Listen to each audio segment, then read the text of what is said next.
burun bitishi hozirgi kunda mana juda ko'pchilikda ko'paygan. Buning uchun oddiy uy sharoitida tavsiya. Birinchi bo'lib burunga tuzli suv eritmasi orqali, qaynatmasi orqali burunga suv tortib uni chayqash kerak.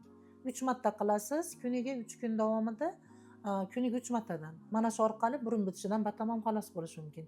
Yoki eski xronitskiy bo'ladigan bo'lsa, oddiy kichkina tog'orachaga ko'proq tuz solasiz, ramashkani qaynatib turib quyasiz va issiq parda, betimiz kuyib qolmasligi kerak. Engashgan holatda ustimizga kattaroq materialni yopgan holatda shu issiq bug'li suvdan nafas olib og'izdan chiqarishga harakat qilamiz.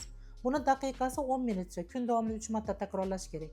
Ayniqsa burun bitganda, gripp holati kuzatilganda yurmasdan kerak bo'lsa 3 kun organizmni dam oltirib yotish kerak. Mana shundagina grippdan batamom xalos bo'lish mumkin. Bu juda ham oddiy, lekin qilsangiz muolajasi nihoyatda zo'r tavsiyalar. Siz bunday tavsiyalarni yo'qotib qo'ymaslik uchun like va podpiska tugmasini bosing, izohga gripp so'zini yozib qo'ying.